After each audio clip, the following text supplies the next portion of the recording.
첫 번째는 이제 기존에 있는 것 중에서 금리 제일 높은 거 때문에 좋겠죠. 첫 번째는 이제 저축보험 중에서 금리 높은 거를 찾는 방법을 좀 알려드리겠습니다. 여기는 뭐냐면 생명보험협회를 들어가 보면요. 여기 공시실이라고 있습니다. 공시실. 여기 보면 보험에 대한 궁금했던 것들이 전부 다 여기 통계치가 나와 있고요. 여기서 보면 저축성보험 비교공시라고 있습니다. 여기를 들어가 보면 금리 연동형 저축성보험 비교공시가 있죠. 현재 들어갈 수 있는 저축보험 중에서 금리가 제일 높은 거를 찾을 수가 있는 겁니다. 저축보험이 무엇이죠? 보험회사에 있는 저축이죠. 근데 이것은 이제 저축보험 같은 경우는 그냥 은행에 저축을 넣었을 때는 금리가 이제 고시금리가 있죠. 은행이 뭐 예를 들어서 1년 동안에 금리를 뭐 예금을 들러가면 정해져 있어요. 만기는 가입일은 2015년도 11월 11일 날 가입을 하고요. 만기는 2016년 11월 11일. 금리는 뭐 1.8% 이게 딱 명시가 돼 있죠. 근데 저축보험은 이제 장기성 상품이죠. 저축을 이제 계속적으로 하는데 기본이 이제 10년 이상을 끌고 가는 거죠.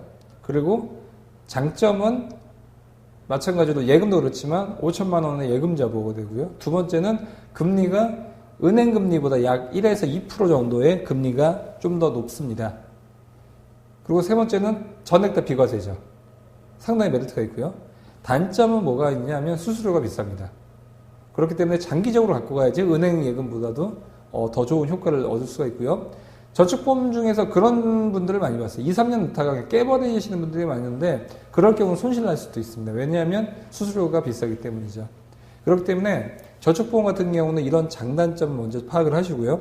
그 중에서도 들려고 하면 금리가 높은 걸 찾으면 되겠죠. 이거 체크를 해보면 흥국, 교보 이런 데 보면 금리가 나와 있죠. 뭐 3.6% 뭐 예를 들어서 이런 금리가 있고요.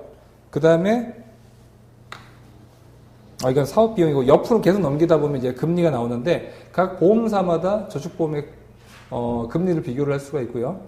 그 다음에 두 번째는 최저금리가 있습니다. 이것은 무엇이냐? 금리가 아무리 떨어지더라도 우리는 10년 동안은 이 금리는 보장해줍니다라고 했는데 예전에는 3% 보장, 4% 보장이 있었습니다. 그런 것들을 예전에 들었을 경우는 상당히 메리트가 있겠죠. 왜냐하면 지금 금리 자체가 낮은데 또 특히 저축보험 중에서 변동금리입니다. 저축보험은. 착각하시는 분들이 내가 가입했을 때 내가 4%인데 지금 뭐 보험 운용 고지서가 날라왔는데 2.5%밖에 안 된다. 이거 뭐냐라고 물으시는 분들도 많은데 저축보험은 대부분이 변동금리입니다.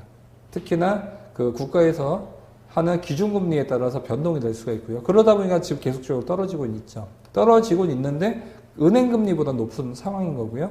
그 중에서도 여기를 통해서 가장 금리 높은 데를 찾을 수가 있고요. 또 가입 시에 최저금리가 있는 것들이 아무래도 유리할 수가 있겠죠. 기존에 4% 보장이었던 거는 지금 저축보험의 금리가 뭐 4% 이하지만 그것은 4%를 보장을 하고 있는 거죠. 그만큼 메리트가 있는 것들을 잘 들어야 됩니다.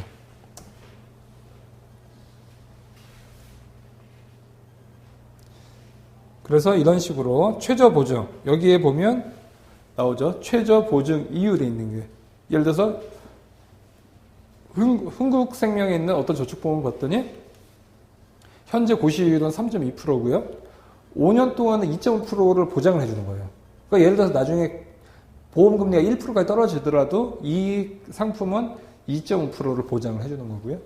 5년 이상부터 10년까지는 2%를 보장을 해주는 거고요. 예전에는 이게 4%짜리도 많았었습니다. 불과 몇 년 전만 하더라도요. 지금은 이제는 저축보험이 아닌 저축예금, 적금과 예금 중에서 금리 높은 거를 또 어떻게 찾을 수 있냐. 일반 예금 같은 경우는 이것은 지금 화면은 저축보험이죠. 여기서 보면 저축보험이 아니라 저축은행이죠. 보면 아주저축은행이 있고요. JT 친해저축, 뭐